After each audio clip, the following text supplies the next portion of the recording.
Boa tarde, pessoal. Eu sou o Ivan, para quem não me conhece, por causa dos trainees, né? Eu vim apresentar minha proposta para a candidatura à diretoria administrativa e financeira.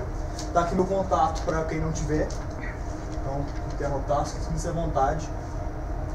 Vou apresentar a estrutura um pouco diferente da convencional. Vou passar o histórico, motivação e depois fazer um paralelo da análise da célula e proposta de atuação em cima disso.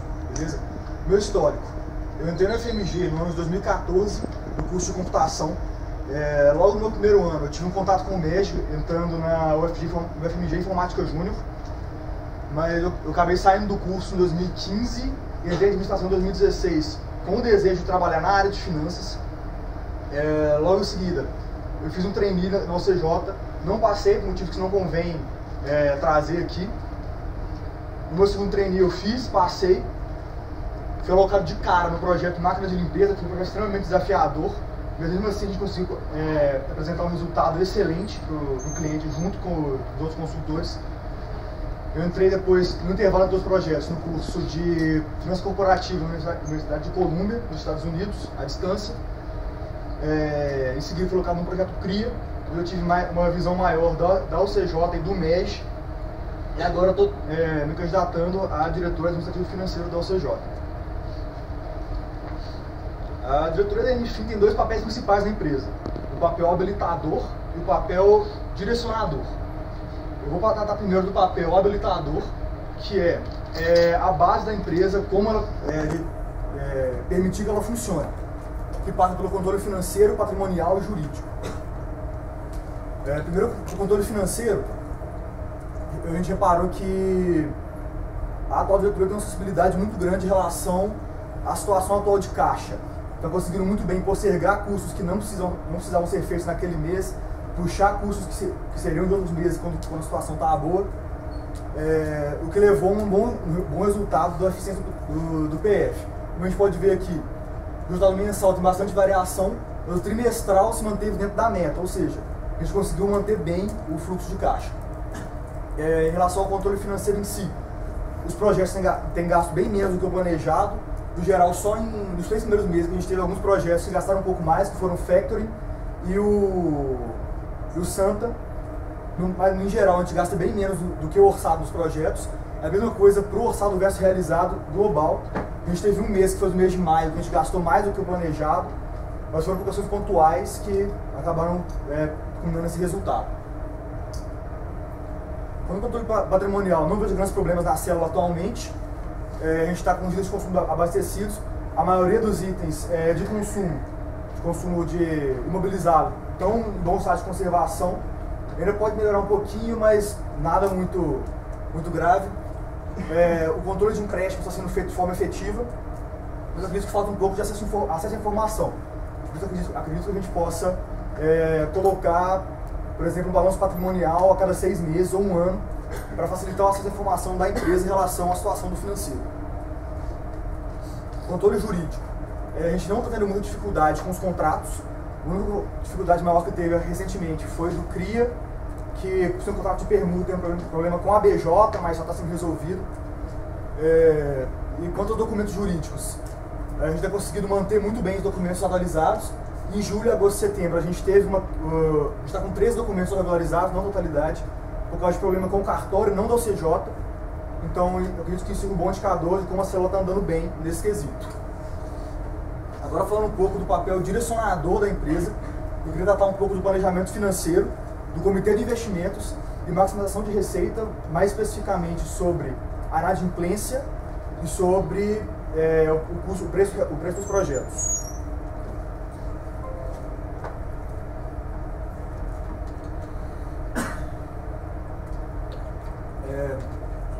Como eu falei anteriormente, a gente está tendo uma boa precisão do PF. A gente já conseguiu manter sempre dentro do planejamento financeiro o nosso gasto, nossa receita. Mas eu acredito que tem uma defasagem aqui em relação à estrutura de custos e a receita. Então, por exemplo, do primeiro semestre a gente teve planejado um déficit de 19 mil, e isso dentro do papel do ADMFIN no mapa estratégico. Vai contra a sustentabilidade financeira, uma vez que a gente estaria queimando reservas para ter esse resultado, tá? Mas no final a gente acabou tendo um fluxo de caixa melhor do que o esperado. Isso aqui é do mês de setembro. A gente está com um déficit de 13 mil, ainda é um déficit, mas está bem melhor do que o esperado por esse mês.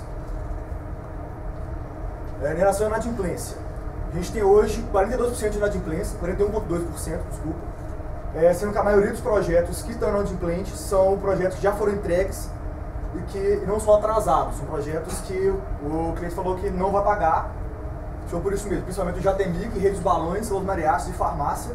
São os maiores responsáveis hoje, acho que esses 4, se eu não me engano, dá em torno de 75% da inadimplência total que a gente tem. Eu pretendo, em cima disso, bom, hoje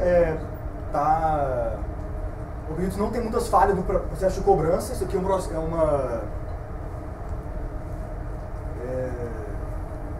uma coisa que depende principalmente dos clientes, né? Se o cliente fala que não vai pagar, a gente fica meio de mãos atadas.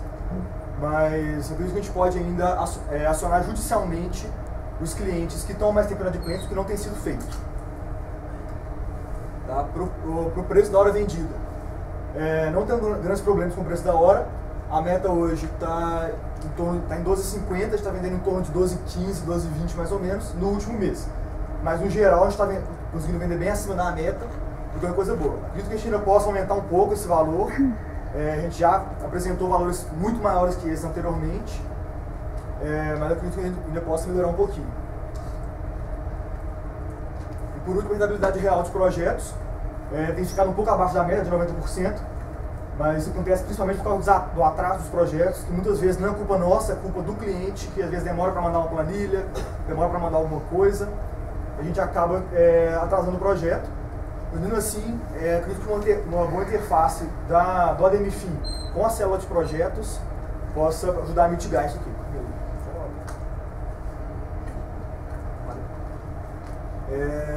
Quando eu compro de investimentos, a gente tem uma rentabilidade real acima da CDI.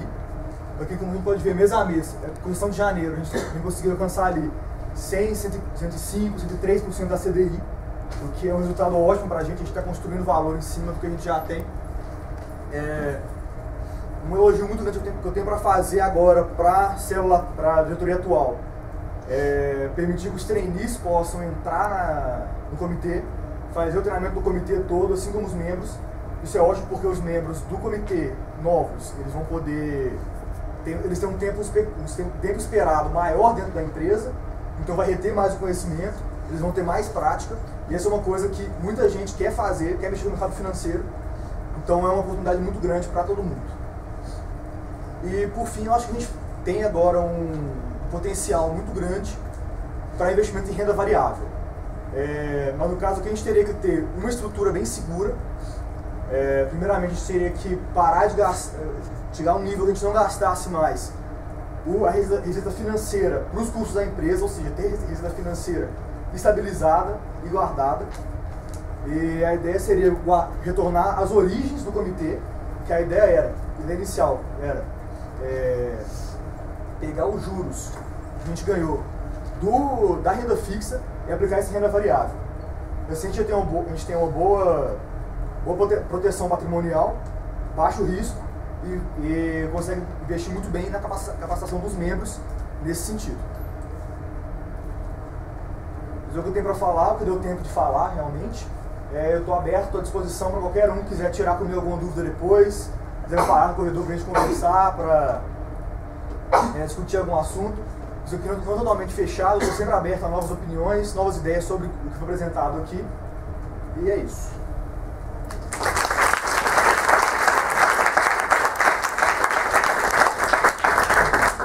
O candidato utilizou 9 minutos do seu tempo e a gente vai colocar 1 minuto nas perguntas.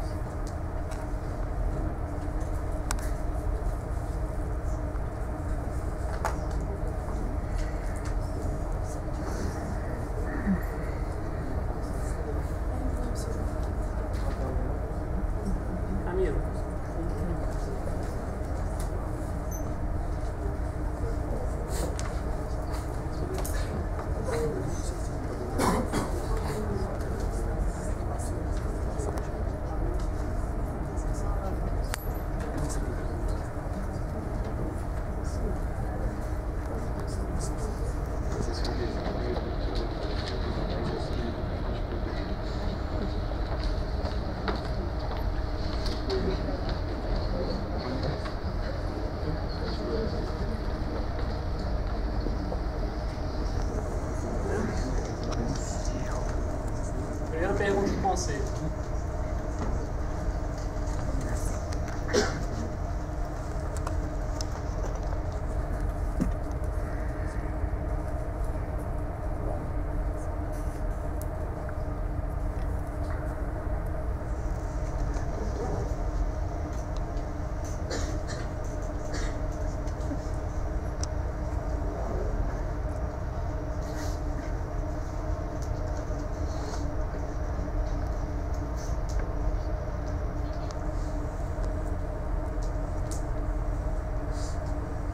Responda, Ivan. O CJ hoje apresenta sim um NPR eficiente. A gente pode ver que em todos os anos, com exceção de 2014 e 2002, todos os semestres, a gente teve dentro da meta de mais ou menos 15%, o que leva também a gente a crer que a gente tem uma gestão financeira eficiente, apesar dos resultados negativos de 2014 e 2002 e 2017 e 2001. O que leva também a gente pensar que a longo prazo, a maioria das gestões tem pensado a longo prazo, e os poucos resultados que foram negativos acabaram que os positivos compensaram eles, mas como a gente pode ver, a gente não tem uma consistência de fluxo de caixa negativo. O padrão do nosso fluxo de caixa é ser positivo. Portanto, a gente apresenta uma gestão financeira eficiente e as gestões, no geral, pensam a longo prazo. Segunda pergunta do conselho.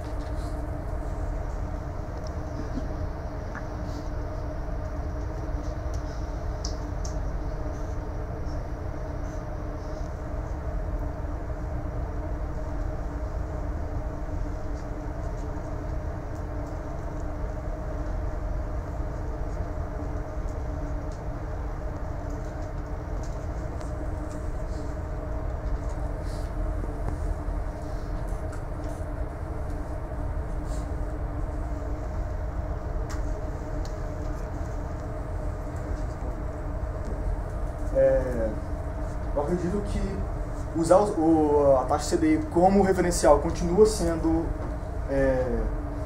um benchmark aceitável, porque é um benchmark que, no geral, transmite bem o investimento sem risco, ou seja, a gente está recebendo mais do que um investimento sem risco. A capacidade gerencial do indicador seria no sentido de a gente conseguir tomar ações em cima disso, e atualmente a gente não está conseguindo tomar muitas ações em cima disso. A gente está basicamente mantendo uma estrutura que já vem de longa data da estrutura de investimentos, certo? E eu tomaria como medidas para o comitê, como já defendido na proposta, começar a pensar em renda variável, porque a gente sabe que, em geral, quando você está no estado de recuperação econômica, você tem uma relação inversamente proporcional entre CDI e indicadores de bolsa de valores. Então, acredito que, no geral, seria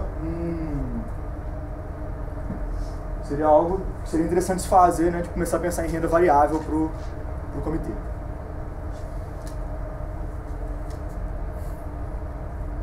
Terceira pergunta do conselho.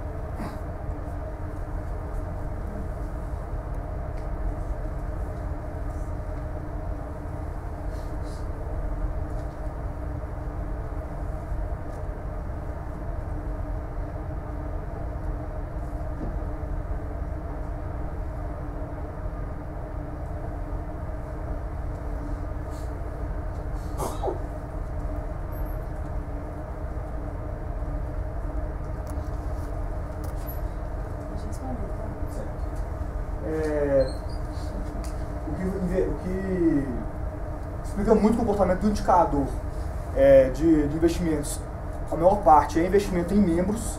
A gente repara que em anos que a gente tem um resultado maior, a gente costuma ter mais investimento em membros, são 2015 e 2002, mas falando assim, eu acredito que o indicador de porcentagem de investimento é um indicador que eu não concordo muito com ele, porque a quantidade de investimento não reflete necessariamente a qualidade do investimento. A gente pode estar investindo, por exemplo, em estrutura física que não precisa, entra como investimento, mas não necessariamente é o melhor investimento possível, não é um investimento estratégico. Eu acredito que o investimento estratégico seria investir em membros, mas mesmo assim reduzindo ao máximo os custos, certo? Por exemplo, hoje em dia a gente tem um paradigma muito grande dentro da célula, da gerência e da diretoria, de quando você tem uma verba de gestão, você necessariamente tem que gastar essa verba de gestão toda até o final do vencimento do cargo. E isso não necessariamente reflete que se o cara gastar essa verba toda, ele necessariamente vai estar gastando da melhor forma possível, certo? Ele pode gastar de formas diferentes e ser mais eficiente, ou mesmo não gastar, do que demonstraria uma boa atitude de dono.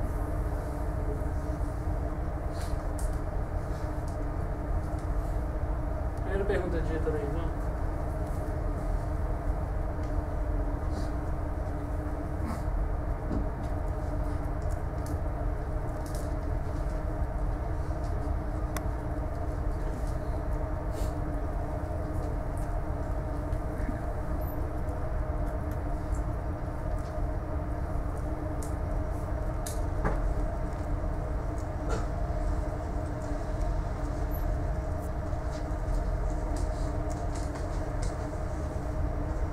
Responde, não? Certo.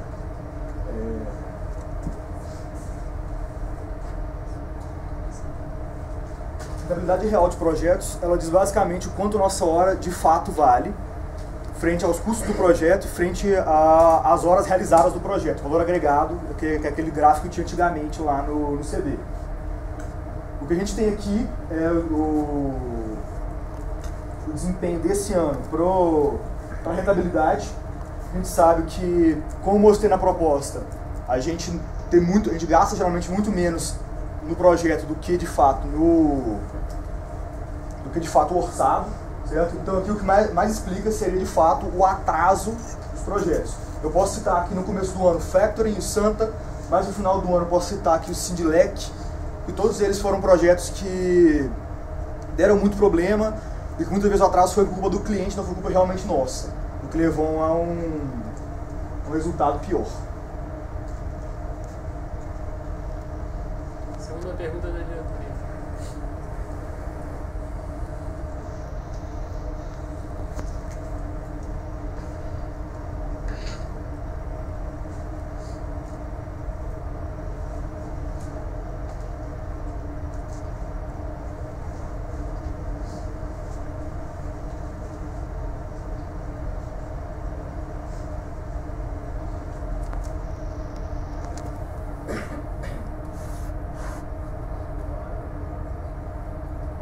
Responde, Ivan.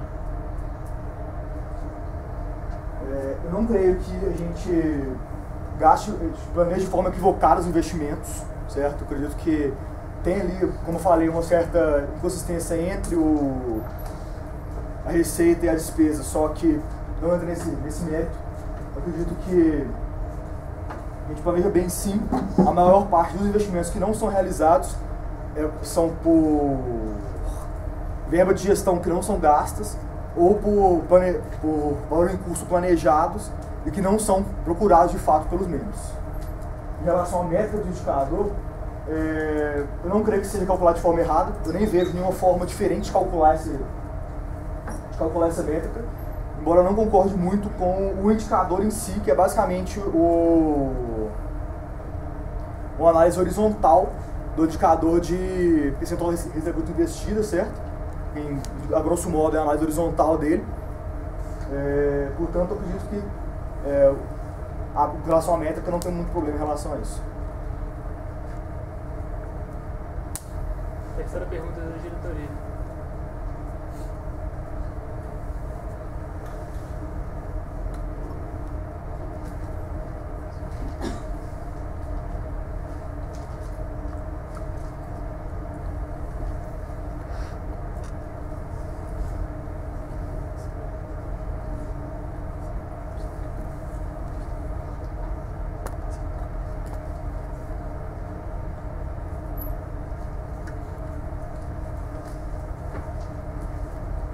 Responde, Ivan. Eu acredito que o desempenho da célula tem tido um impacto um pouco negativo no alcance das metas. A gente teve várias metas que não foram cumpridas.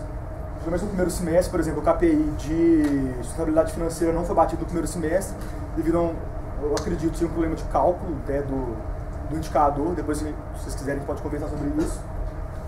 O que pode ser feito seria manter a boa gestão financeira, talvez ser um pouco mais criterioso na questão do que é um cenário pessimista, do que é um cenário moderado, para conseguir alavancar nossos resultados e conseguir ter indicadores dentro da meta.